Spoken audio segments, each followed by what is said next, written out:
Welcome to The Poetry Joint, a podcast about poets, poems, and poetics. My name, Stephen Donahue. I have a scant knowledge of poetry, and that is the starting point for this podcast, to see what I can learn. There's a light on in the attic. I can see it from the outside, and I know you're on the inside, looking out.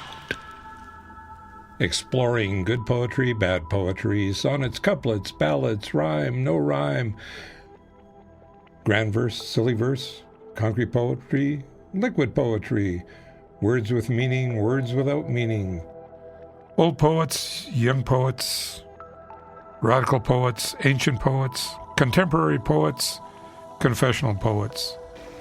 Angel-headed hipsters, burning for the ancient heavenly connection to the starry dynamo in the machinery of night. The Poetry Joint. Hang out. See where we go.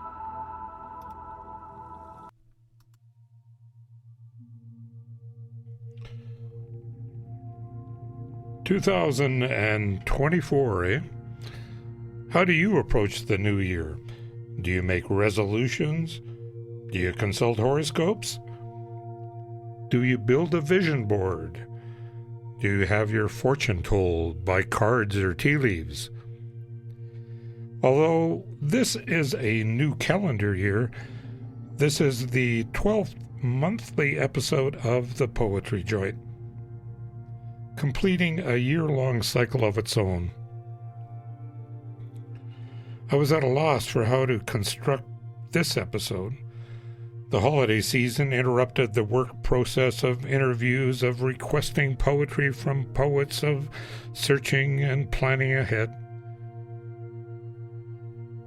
So, I consulted the I Ching while pondering this question: what should this episode be about?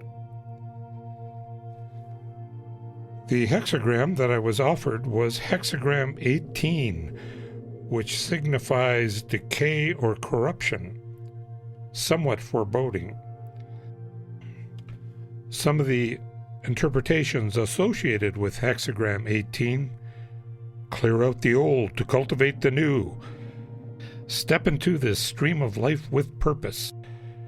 This quote from Marcel Proust was cited in one case, quote, "The real voyage of discovery consists not in seeking new landscapes, but in having new eyes," unquote.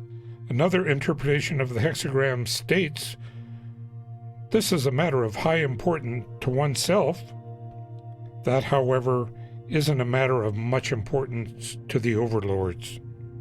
This episode will clear some material from last year, and as far as the focus for future episodes, well, this was a poem that spoke to me as a New Year poem. It's titled Poetry as Insurgent Art, subtitled I Am Signaling You Through the Flames, by Lawrence Ferlinghetti. I'm signaling you through the flames. The North Pole is not where it used to be. Manifest destiny is no longer manifest. Civilization self-destructs. Nemesis is knocking at the door. What are poets for in such an age? What is the use of poetry? The state of the world calls out for poetry to save it. If you would be a poet, create works capable of answering the challenge of apocalyptic times, even if this meaning sounds apocalyptic. You are Whitman, you are Poe, you are Mark Twain, you are Emily Dickinson and Edna St. Vincent Millay, you are Neruda and Mayakovsky and Pasolini, you are an American or a non-American. You can conquer the conquerors with words. Again, that poem by Lawrence Monsanto Ferlinghetti, born in 1919 and died in 2021 at the age of 101. He was a poet, playwright, activist, and publisher, a most interesting life story. This following poet I spoke to in 2023. He is involved in a broad spectrum of the poetry world here in Calgary and Canada and the world. He is writing poetry, he is teaching poetry, he is collaborating on anthologies. He was gracious enough to provide me with some of his time to ask questions. One of my first questions was, when and how did he first discover poetry? My first contact with poetry was in the late 90s. So then I lived in Nigeria, and we had a military government, very tyrannical. I was a teenager at that point. I think I was in my first year of my undergrad studies. And so it was really gloomy. But fortunately for me, I was living with an uncle who was a professor of biochemistry at the time. And so he had a large collection of poems from diverse poets across the world. And so one of those evenings, I felt bored. I didn't had it in me to watch any movie or even go to play soccer with my friends. And so I just wandered into his library, and I just saw this wonderful collection of poetry. And so the first one I took out from the book case was Shakespeare's sonnets. So the omnibus version of all the collected works of William Shakespeare. So I started reading that, and I was drawn in by the musicality, like so much rhyme, rhythm, melody, assonance. And then I said, wow, this is... Of course, in my high school, I took a bit of literature, but I wasn't really fascinated by it. So, but in this moment where I was really like, what's this country turning into? Like, there's so much anger, although repressed. There's so much hopelessness, so much bleakness. Everyone seems to be outraged by what is going on. And then there's also this sense of impotence, like you're angry, but you can't do anything about the government. And so just coming in contact with poetry changed my worldview. It gave me a different experience. So one could say I saw poetry as a means to escape the pervading gloom at that time. But one could also say it was a way for me to really engage other art forms.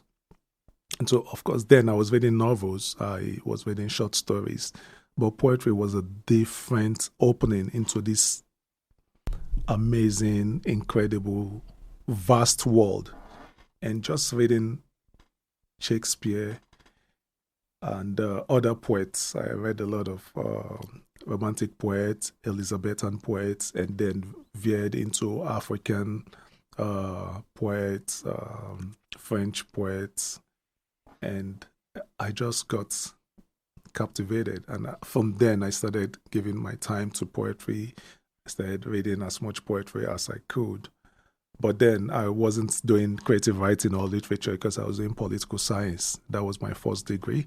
And I was trying to balance my newfound love for poetry and my degree, which I was hoping I would finish and then get a job. So in a nutshell, that has been my entry into poetry, just coming into poetry in those dark years that so many Nigerians were living in, and then having this opportunity to really lessen the gloom that was saturating society and everyone's life. It was accidental, but it was a good accident. Yeah, so it was. Sure. It's been a journey, and I'm very thankful that I had this uncle who, at that point in time, I was living with. I could have gone back to live with my parents, but because the universities were also shut down, so everything was just in a mess. Mm-hmm. And So I lived with his uncle and his family, and he was a biochemist, but he really loved literature. So he had like Ovid Metamorphosis. Yeah. He had the Iliad. He had Odyssey. He had Virgil. He had Horace. He had Aristophanes. He had all the Greek, all the Juvenal, all the Roman playwrights, poets, as well as every English poet that must have existed, even Beowulf. Probably exists in most cultures, I suspect, before writing and books and ability to put things together. There were probably people that were storytellers that had the ability to use meter and rhyme and put stories together. I agree. That became poems. Yeah, because I think in all culture, before we got to the stage where we had to put things, before we got to the stage where we had to elevate print culture, every culture was oral. And so you had people, take for instance, in the court, you had the troubadours, you had the bards. In Africa, you had the griots, you had the traveling minstrels. So in every culture, you had people who performed, because it was also direct, it was immediate, it was relational. That's a poetry. It's something everyone could easily appeal to. And so when we appreciate the fact that writing or print culture was more or less a novel invention, if I could be allowed to use that word, we had already been an oral culture. Mm-hmm. Uchechukwhu Peter Umez is a poet, writer, critic, and educator, currently at the University of Calgary. He completed his PhD at the University of Alberta. He has published 3 books of poetry, one called Dark Through the Delta, another The Aridity of Feelings, and most recently the book titled There's More. He has also written children's fiction, essays, and scholarly works, and he has been spotted recently reading his poetry at various venues around Calgary. Here is some of the poetry Uche read when we had our conversation. Yes, I would like to read maybe 2 or 3 poems. Great, because I often find poetry explains people better than... So I'll start with 2 short poems, 2 not too short poems. Okay, sure. So this one is titled Postcard from a War-Torn Village. So great is the hunger of bullets that blood might not quench it. Simply by searching the clouds on our forehead. Think you can tell? See it locked in her bony arms, lips pinched tight on her dark nipple. Green flies buzz on its eyelids. She can't even lift a hand to shield her sickly child. And you think you know the force of her pain. So this one is titled Seagulls. So this poem is responding to a sense of nostalgia, homesickness, longing for the home. So you have in this poem, I was trying to imagine someone who has left home, whether it's in Africa, in Asia, in the Middle East, and then they are just on the beach and they see families, they see comforts, like people just basking in the sun, going about enjoying the beauty of the sea and all the freshness it brings to the shore. So this poem is titled Seagulls. Seagulls weave over your head where the middle sea exhales its salt in your face. The sky looms a different blue. Thoughts waver between mangoes and olives, then coalesce a consolation. We call home anywhere we find something to love. Home is no more than concrete and earth. Now you've made here your home. Distance is not a familiar place. not like two palms pressed together in prayer, more like the song you can't stand remembering. Each time you eat an olive when you would rather peel the skin off a mango that tastes familiar. That's the burden every time you raise your head to glance at the family browsing the bank for shells and pebbles. For now, the burden, as the middle sea slips away beyond the horizon, unaffected by such ephemera. So I'll read two more and we go back to having conversations about this poem. Sure. So this one is titled Body of Bones. So this poem was inspired by news report of migrants dying along Libyan, Tunisian, Moroccan coasts and off Lampedusa and some other places around the Greek and the Italian islands. So just seeing those photos of dead migrants, and there was a particular one, I can't remember the exact number, but I think about 11 Nigerian women died in one of these dinghies they had hired to take them from North Africa to Italy. So this poem is trying to, of course, it can't recreate the last moment of this dead citizens of the world, but it's my own way of trying to just come to terms with that kind of devastating news. So it's titled Body of Bones. At least migrants died in multiple shipwrecks off the coast of ... Eyes they don't see, this body of bones tell. Ears they don't hear, tales of bones. Nostrils they don't smell, bones adrift, bones ashore, bones under sea. Mouth they don't speak, bones breaking news, news breaking bones, bearing histories. Hands they don't feel, bodies that the water don't keep, bones the water keep, bones turning to silt, bodies returning to worms. Who's to blame for the bones that not see, that not hear, that not smell, that not speak, that not feel? The sea, it's hunger deep enough. The land, it's hunger deep enough. The boat, it's hunger deep enough.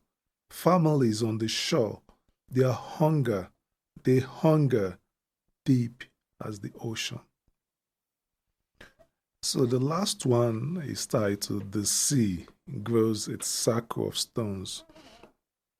So in this poem, I was thinking about how much damage we've done to the sea and the sea lives, and how we keep polluting the oceans, lakes, rivers, and how, of course, there are concerted efforts to repair certain ecologies of the sea. And so this poem, in a way, tries to respond to all the engagements and even how we still plunder the sea in individual, collective, and in corporate ways. The sea grows its circle of stones. The sea grows its circle of stones and relics. The sea grows a stomach bloated with plastic and rayon. The clam knows the shock of plunder, will live in a history of shells and bones, where frontier is an epic of plunder. Thank you. We also talked, my favorite question, why poetry? So there's no easy clear-cut answer to that, Stephen, but I think poetry has been a way for me to really come to an understanding of myself, my place in the world, and also to have a deeper engagement with the reality in which I live and then the reality which I imagine other people live in. So I think that it also opens up an avenue for me to think about larger questions like justice, belonging, even nationhood, to even more personal issues like identity, gender, sexuality, community, and family. And even this whole idea of the home. What does it mean to be homeless, to recreate home in someone else's land, and what are the complications or what are the challenges that arise from this imagining or engagement with home? In terms of language, poetry is so condensed in its own diction, unlike prose, which has that narrative capaciousness to it. But for poetry, there's this density of language. How do we distill an image, an idea in such a way that it's small, but even within that smallness, it has a largeness within it? And I think of course, there are some poems that are quite lengthy, that take, for instance, epics, or longer narrative poems. But then at the heart of poetry is that conciseness, that density, that brevity in which the poet works within in a way to just capture perhaps the essence of this larger frame they are looking through at the world or the society in which they live. So I think that's one of the hallmarks of poetry. It makes use of concise, precise, distilled language. I think the image that comes to my mind when I think of a poem is a prism. So you know how a prism has different facets. So it depends on how the light, what angle or what facet the light glances off. And so you have a poem which is like a prism, and then you can shift it to reflect or even to refract light depending on what angle you are looking at. So in that sense, a poem could also be a mirror that shows you what you want to see. It's I think some people would say a poem is like an onion. So you keep peeling off each layer to find new freshness, new vigor, new meaning. And so the more you read a poem, the more enthralled you are by its nuance, its complexity, and the layering the poet has.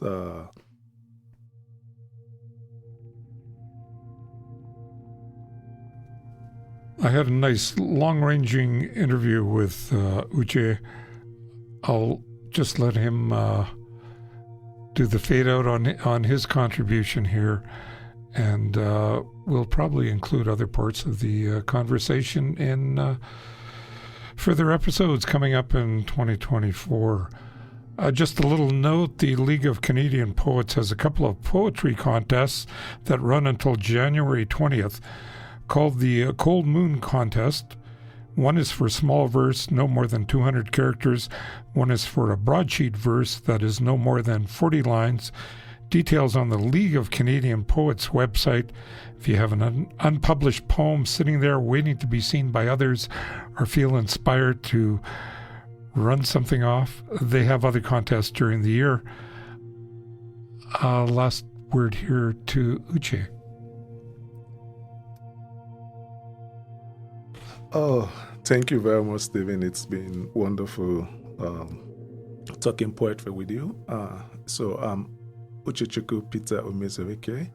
I'm an assistant professor in the Department of English here at the University of Calgary. I recently published a collection of poems titled There's More. Listeners to get a copy of my poetry book titled There Is More. Engage with the poems and appreciate where I'm coming from and my own reflections on life, on particularly the migrant or immigrant's life, and what it also means to be an African Canadian, a Black person living in Canada. Thank you very much, Stephen. Okay, great.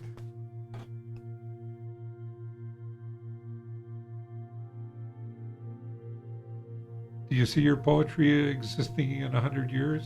Or where somebody says, oh, I wish I'd have known him. He's... I hope we'll still have the world in 100 years.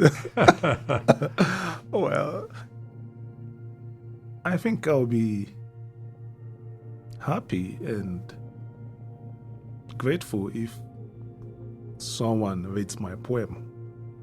I'm not thinking in terms of longevity, whether it's going to be around in 100 years. Of course, I don't want to be around in 100 years. I don't know what that would look like.